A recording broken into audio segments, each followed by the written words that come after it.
Hey, it's Juan for pedalsandeffects.com, and I'm leaving for tour tomorrow morning, and it's for Deltron 3030.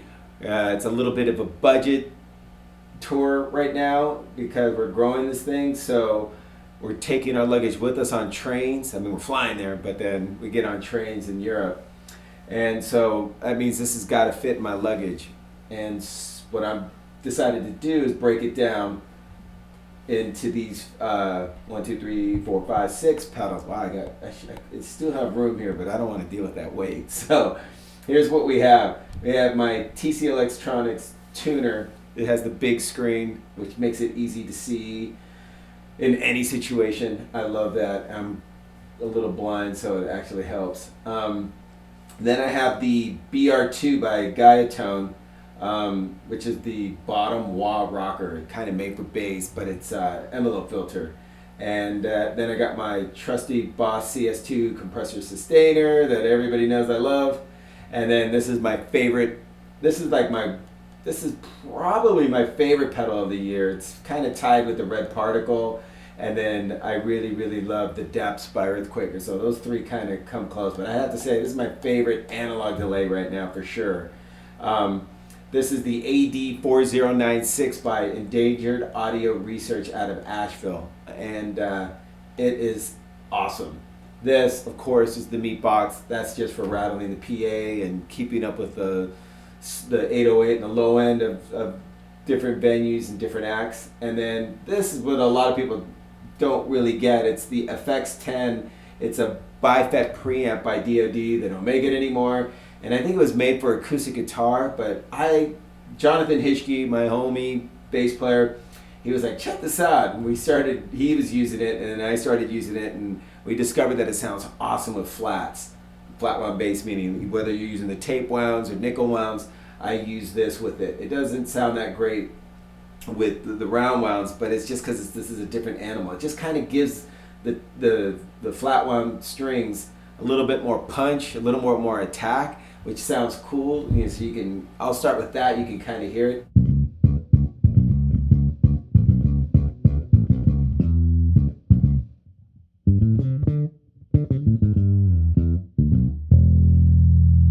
And it just makes things kind of even. I mean, of course, the compressor sustainer's on, but I always have it on. And then, so the reason I bring the bottom wah rocker, the BR2, is because we do a song called Positive Contact off the first Deltron record, and it has like a synth that kind of has an envelope, so I ape it with the bass. So I'm doing a...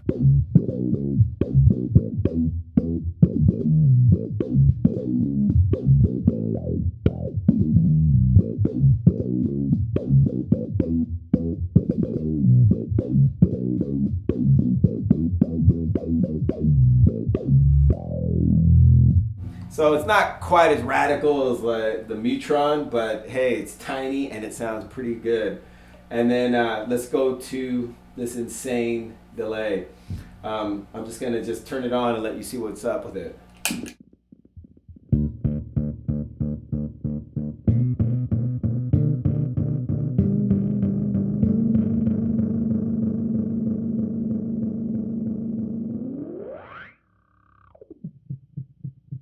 So as you can see, it's analog. I mean, yes, maybe you can hear, but it just has a really round fatness to it. There's a lot of really great digital delays that are modeling after analog, but are doing the tape echo kind of thing. But this thing sounds great with bass. I'm sure it sounds excellent with everything else. It does sound great with drums, but it sounds awesome with bass. And I just think analog, for bass at least, it's just the way to go. I mean, because we play a low-end, fat, round instrument, and this is fat and round. So I'm gonna just kind of bring it in and then show you a little bit more about it.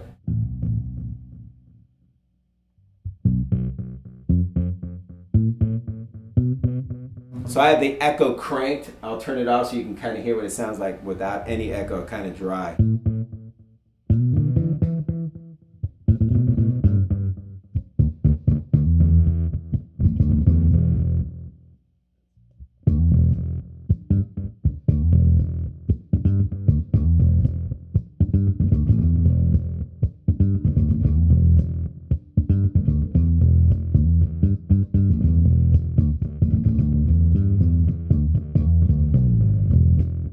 Now I'll add that echo on it. You can hear the kind of reverb echo go on.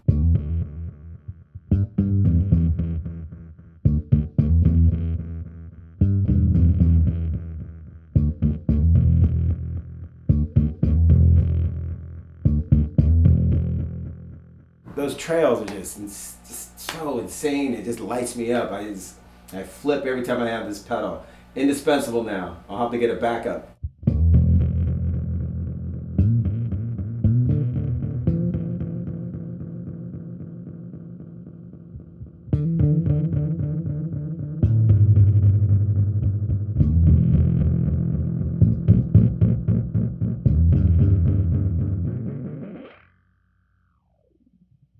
So here's the other thing I was going to show you. This pedal's insane when you do, it has this expand button. You'll see what it does.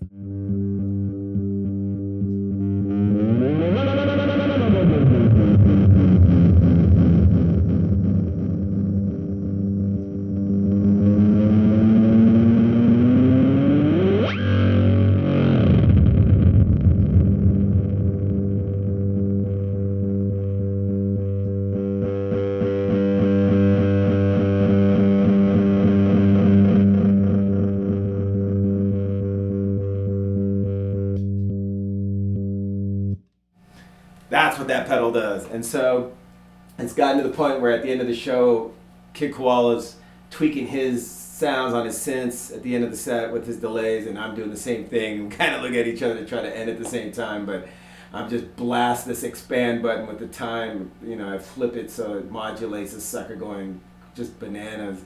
It's just awesome. It's so much fun. So I highly, highly recommend this. If you can find these, because I'm sure they're back ordered, but get me an analog delay that sounds better than that one. I don't think it exists yet. And then, of course, the meat box.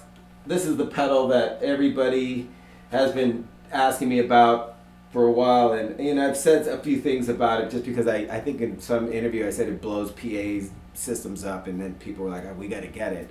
I mean, today's PAs are pretty insane, and they can handle low end, so I don't blow the modern ones up. I can definitely blow clubs up, but it's just a subharmonic sub pedal. You know, there's a lot of discussion on what it actually is. I'm just going to call it a subharmonics pedal, and I use it with everything up.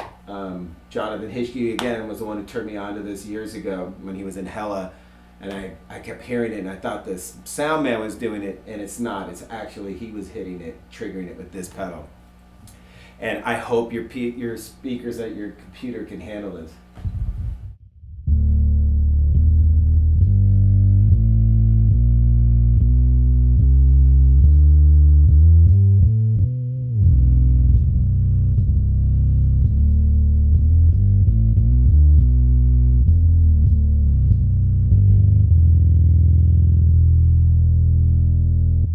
So what I want to do is subwoods, but I just don't know if it's actually going to make any sense, because I think with sub low end, you have to hear it in person through really strong speakers.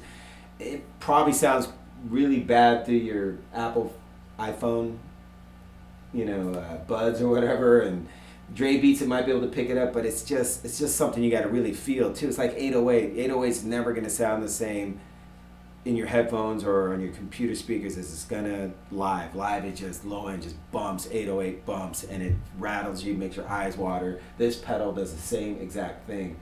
So they don't make them anymore, and I know that I've contributed to the price going up a lot because I brought awareness to it, and so did Jonathan, and so now they're like $200-300. But anyway, hope to see you on the Deltron tour. Thanks.